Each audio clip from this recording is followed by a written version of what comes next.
இது வரைக்கும் ஒரு தடவை கூட நம்ம ஆர்சிபி டீம் கப் அடிச்சது கிடையாது. ஆனா அந்த டீம்ல நம்ம விராட் கோலியை வச்சு கொண்டாடுறாங்க. 40 வயசுக்கு மேல ஆயிடுச்சு நம்ம தலை டோனிக்கு. ஆளை விடுங்க, நான் போறேன், நான் ரிட்டையர் ஆகிறேன்னு கெஞ்சிறாரு சென்னை டீமுக்கிட்ட இருந்து.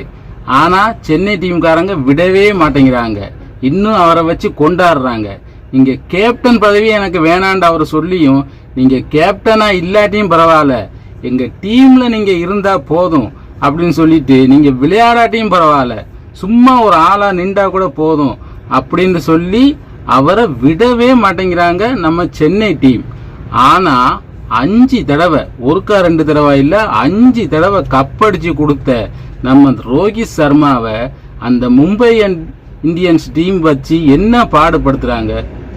கடைசியா நடந்த மேட்சை பாத்தீங்கன்னா ரோஹித் சர்மாவை பார்க்க ரோஹித் சர்மா ரசிகர்களுக்கெல்லாம் கண்ணால ரத்த கண்ணீர் வந்திருக்கும்.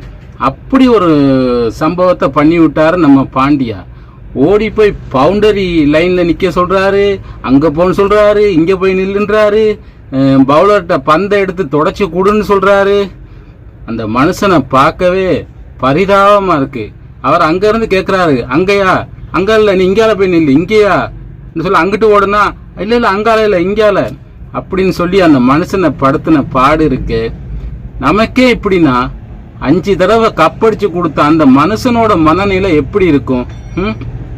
நினைச்சாலே ரொம்ப வேதனையா இருக்கு. ஆனா கண்டிப்பா இப்படி பண்ணியே இருக்கக்கூடாது மும்பை இந்தியன்ஸ் டீம்.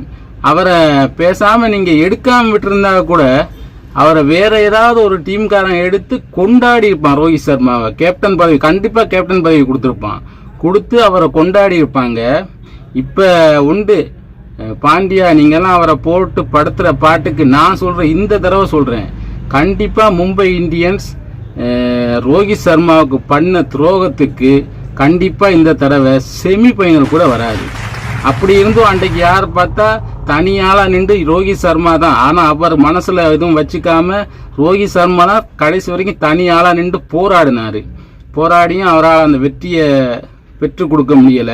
இருந்தாலும் கடைசியில பாண்டியா வந்து ஒரு 6 அடிச்சு ஒரு 4 அடிப்பாரு. அடிச்சுட்டு அவர் ஒரு பார்வை பார்ப்பாரு. அந்த பார்வத்துல ஒரு ஆணவம் தெரியும். பார்த்தா அடுத்த பால்லே ஆள் அவுட்டு. அவரோட ஆணவத்தால தான் போன ஃபைனல்லையும் ஒரு நக்கலா ஒரு சிரிப்பை சிரிச்சு தான் கடைசி தோத்து போனாரு. இந்த தடவையும் அதே வேலையை தான் பாக்குறாரு. கண்டிப்பா இந்த தடவை செமி ஃபைனலுக்கு கூட மும்பை இந்தியன்ஸ் வராது. அதனாலதான் அவர் கேப்டனா இருந்த குஜராத் டைட்டன்கிட்டே முதல் அடி வாங்கியிருக்காங்க. அவருக்கு குஜராத் டைட்டனுக்கு பண்ண வேலை காசுக்காக அங்க ஓடினாரு. அதுக்காக முதல் அடி குஜராத் டைட்டன்கிட்ட இருந்தே விழுந்திருக்கு.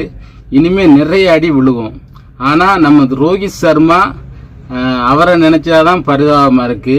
கண்டிப்பா ரோஹித் சர்மா மட்டும் அடுத்து சென்னை டீமுக்கு கேப்டன் ஆனார்னு வைங்களேன், சென்னை சூப்பர் கிங்ஸுக்கு நம்ம ஆக்க வச்சு கொண்டாடிடுவாங்க. அப்படியாப்பட்டவங்க நம்ம தமிழ் ரசிகர்கள், சென்னை சூப்பர் கிங்ஸ் ரசிகர்கள். அப்படியாப்பட்ட ஒரு மனுஷனுக்கு அவங்க சரியான அங்கீகாரம் கொடுக்கல. எப்படி இந்த தடவை, ஆனா இந்த தடவை சென்னை சூப்பர் கிங்ஸ் இருக்கிற அணியை பாத்தீங்கன்னா பாவியில சில நேரத்துல 6 அடிப்பானா, எப்பயா 6 அடிப்பிய அப்படின்ட்டு ரசிகர்கள் ஏங்கின ஒரு காலம் இருக்கு. அதிகமா 6 அடிக்காம விளையாடுற டீம்ல சென்னை சூப்பர் கிங்ஸ் உண்டு. ஆனா இந்த தடவை நாங்க 6 மட்டும்தான் அடிப்போம் அப்படின்னு சொல்லி அடிக்கிறாங்களேயா. அப்படின்னு பார்க்கும்போது இந்த தடவை நான் நினைக்கிறேன் நம்ம டோனி, அதாவது இந்த தடவை கப்பை வாங்கி இந்தாப்பா, எப்பயுமே அவரு எவ்வளவு பெரிய வேர்ல்டு கப் வாங்கினாலும் அவர் கையில வாங்க மாட்டார், ரசிகர்கள்ட்ட தூக்கி கொடுத்துருவாரு. அதாவது பிளேயர்கிட்ட தூக்கி கொடுத்துட்டு அவர் ஒரு ஓரமா நிற்பாரு. அந்த வேலையை இந்த தடவை முதல்லயே பார்க்க ஆரம்பிச்சிட்டாரு. கண்டிப்பா இந்த தடவை சென்னை ஜெயிக்காட்டி நம்ம ஆர்சிபி, பாவம் ஆர்சிபி இந்த தடவையாவது கப் அடிக்கணும். விராட் கோலியோட கனவு நிறைவேறணும் இந்த தடவையாவது. நம்ம எல்லாரும் ஆர்சிபி கப் அடிக்கலன்னா நிறைய பேர் பேசிட்டு இருப்பாங்க. ஆனா அவங்க கூடவே சேர்ந்து இன்னொரு டீம் இருக்கியா ரொம்ப வருஷமா, பாவம் அவங்க பெரிய பெரிய நம்பர் 1 பிளேயர்லாம் போட்டு விளையாண்டுட்டாங்க. ஆனா அவங்கள பத்தி யாரும் பேசுறதில்ல. அது யார், நம்ம பஞ்சாப் கிங். அவங்களும் ஒரு நம்மளோட ஆர்சிபியோட தம்பி தான். அதனால அவங்களுக்கு கொஞ்சம் சப்போர்ட் பண்ணுங்க. இந்த தடவை உண்டு ஆர்சிபி கப் அடிக்கணும், இல்லாட்டி நம்ம பஞ்சாப் கிங் கப் அடிக்கணும் அப்படின்ட்டு நம்ம ரசிகர்கள் எல்லாம் வேண்டிக்குவோம். இருந்தாலும் இந்த தடவை பஞ்சாப் கிங்ஸ் பார்த்தீங்கன்னா ஒரு சாதாரண ஒரு டீமாக தான் இறங்கியிருக்காங்க. பார்ப்போம், இறங்கினாலும் இந்த ஒரு அளவுக்கு டப் கொடுத்து தான் விளையாடுறாங்க. நேற்று விராட் கோலியோட தாண்டவம் ஆடி இன்னைக்கு ஜெயிச்சு வச்சிருக்காரு.